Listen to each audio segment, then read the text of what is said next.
Olá, queridos, nós vamos estar dando continuidade ao nosso estudo sobre a história de Israel.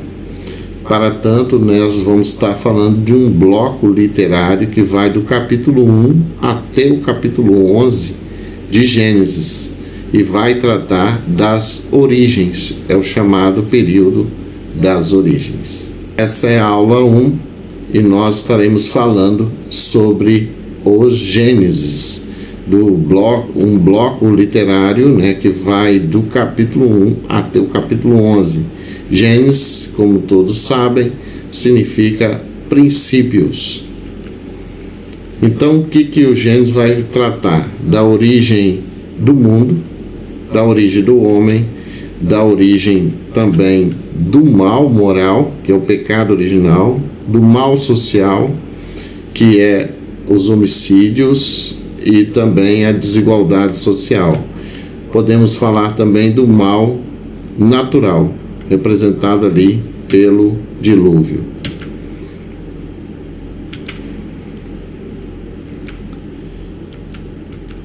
Gênesis é movido, o autor do livro de Gênesis é movido por alguns interesses. O primeiro interesse é literário, não é um livro que trata, pelo menos nesse primeiro bloco, de forma, vamos dizer, cronológica ou até mesmo científica. É um livro bastante poético na sua narração do ato de Deus de criar todas as coisas. Interesse também apologético, defesa do monoteísmo ético, e um interesse teológico de falar do caráter de Deus e também da sua atividade. Lembrando que Gênesis é uma literatura que não usa a linguagem científica, não vemos em nenhum momento falar de física, química, também seria impossível, seria anacrônico, A ciência como ciência que nós conhecemos hoje só veio surgir na Revolução Científica no século XVI, tendo seu ápice ali no século XVIII e XIX. Então, não faz sentido qualquer rivalidade entre criacionistas e evolucionistas, porque essa não é a intenção do livro de Gênesis. A linguagem metafórica, simbólica e poética. E qual é o grande interesse apologético? É defender o monoteísmo, é defender que Deus é o único Deus e que criou todas as coisas. Isso contrapõe ao politeísmo que existia tanto no Egito quanto entre os cananeus e os mesopotâmicos. Também um materialismo que acredita que todos os fenômenos originam-se de um princípio material primordial. Também, de certa forma, podemos dizer que combate o ateísmo.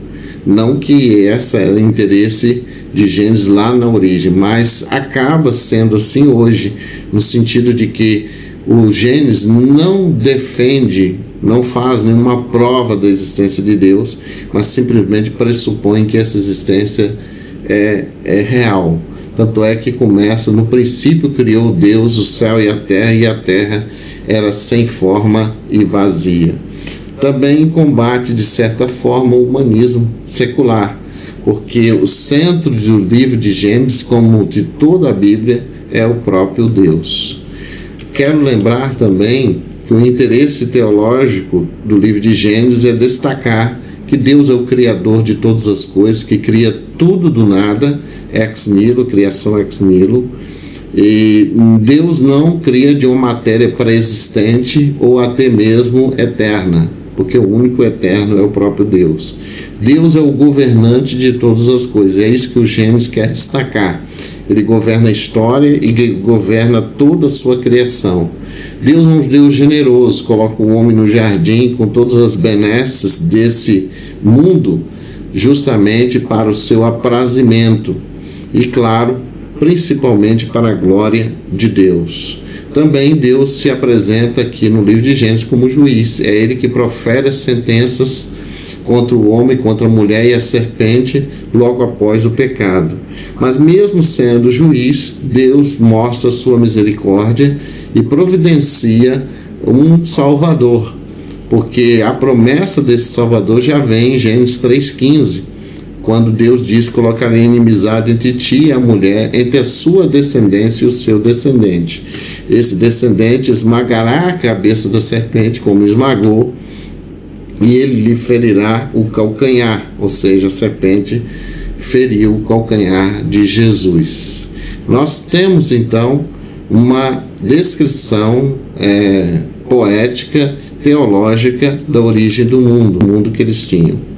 Então, diante disso, nós podemos entrar no texto que fala que no primeiro dia da criação Deus cria a luz original. Lembrando que, como já falei aqui, o livro de Gênesis tem um interesse apologético e teológico. Quer mostrar que Deus é um Deus único e um Deus que sobrepõe a todos os deuses que na realidade não são existentes, não existem, mas que no imaginário dos povos circunvizinhos eles existiam. E quando diz no primeiro dia que Deus criou a luz, mostra que não há nenhuma divindade da luz, nenhuma divindade das trevas que se opõe a ela. Existe um Deus que cria a luz. Então aqui já combate essa divindade. No segundo dia Deus criou os céus, também sinalizando que não existe nenhum Deus dos céus. Deus é que criou o céu. Ele é superior à criação, distinto dela, sim, mas não pode ser confundida com ela. E nesse mesmo raciocínio, o autor sagrado vai dizer que Deus criou a terra firme. Novamente aqui, nenhuma visão de que a mãe terra, como os gregos tinham, né? A deusa Gaia, que acreditava que ela que era a deusa terra, né? A deusa que produzia a fertilidade do solo. Então aqui, quando diz que Deus criou a terra, novamente está combatendo, desmoralizando qualquer tipo de Deus. E esse aqui, muito mais ainda, né? No quarto dia, Deus cria os luzeiros. Lembrando que o texto nem menciona o sol e a lua, justamente, propositalmente, para mostrar que esses dois astros não são deuses, mas foram criados por Deus, e além disso, eles só servem para demarcar o tempo, não é? Demarcar o tempo, a noite, o dia, mas não são deuses. Novamente, a intenção do livro de Gênesis é apologética e teológica. Também Deus criou os animais. É sem sentido para o livro de Gênesis e também de toda a Bíblia confundir o Criador com a criação, ou como os egípcios também faziam, né? Acreditavam que os faraós eram deuses e criaram estátuas e monumentos em homenagem a eles, cuja a forma era uma mistura de humano com animais. Então, quando diz que Deus criou animais, novamente mostrando a distinção de Deus em relação aos animais. Também diz que Deus criou o homem. Então, é descabido qualquer tentativa de divinização do homem. O homem é a coroa da criação, mas ele não é Deus. Ele foi feito à imagem e semelhança de Deus.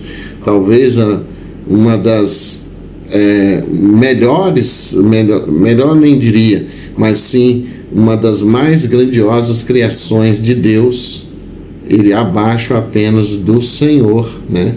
A criação do homem, que foi feita à imagem e semelhança do Senhor, portador desta imagem. Então, no sétimo dia, Deus descansa, e é obviamente que esse descanso aqui não é literal, porque Deus não se cansa, nem se fadiga, mas a palavra descanso que dá a ideia de conclusão desta obra. Deus concluiu e disse que tudo é muito bom, muito belo. Deus aprecia sua obra de arte, que é a criação. Logo depois Deus cria, ou melhor, logo depois, no Gênesis 2, há uma duplicata, né? Não sei que seria uma duplicata, mas sim um segundo relato da criação do homem, mais detalhado, dizendo que Deus, como oleiro divino, ele pega a argila, forma o homem e sopra nele o fôlego da vida, mostrando que a origem do homem vem de Deus, não só fisicamente, mas espiritualmente, vem das suas mãos. O homem foi dado o mandato cultural, que manda cultivar a terra, a palavra cultura vem de cultivo, também mandato social, porque não é bom que o homem fique só, e o mandato espiritual, porque o homem foi criado para a adoração a Deus. Mas infelizmente todo esse jardim maravilhoso, todo esse estado de inocência, de justiça, de santidade, veio cair por terra quando o próprio homem, apesar de todas as benesses que Deus deu, inclusive a árvore da vida estava no meio do jardim, assim como a árvore do conhecimento do bem e do mal, mas o homem optou pelo mal, e o mal surge das más escolhas do homem quando ele quis se independizar de Deus e viver uma vida autônoma, sem a lei do Senhor, sem a vontade de Deus. E a essência do pecado é isso. Lembrando que propositalmente coloquei essa imagem aqui, porque a essência do pecado não é a sexualidade, como alguns pensam, porque antes do pecado, Deus diz: crescei e multiplicai. Então, a essência do pecado seria o quê? O orgulho, quando o homem quis ser igual a Deus, não por imitação, mas sim por usurpação dessa posição. E a autonomia, como essa própria palavra indica, né? Auto eu, nomos de lei. O homem quis ser lei para si mesmo. Ele queria determinar com a árvore do conhecimento do bem e do mal o que é bom, o que é mal, o que é bem, o que é bem e o que é mal, e também o que é certo e o que é errado. Nesse sentido, ele acabou se alienando de Deus e separando dele. Na realidade, a essência do pecado é a separação da comunhão com Deus. E as consequências vieram, como morte, dores, cansaço, catástrofes naturais, violência e separação de Deus. Primeiro foi a morte. Deus disse que certamente eles morreriam. O diabo coloca um ponto de interrogação nesse certamente, né? Ele diz: será que vocês vão morrer mesmo, né? É assim que Deus disse. E a tentação essencialmente é isso, né? Colocar dúvida na palavra, sobre a palavra de Deus. E as dores vieram, e claro, as dores não vieram só para Eva e as mulheres, mas isso aqui, o casal era representativo da humanidade.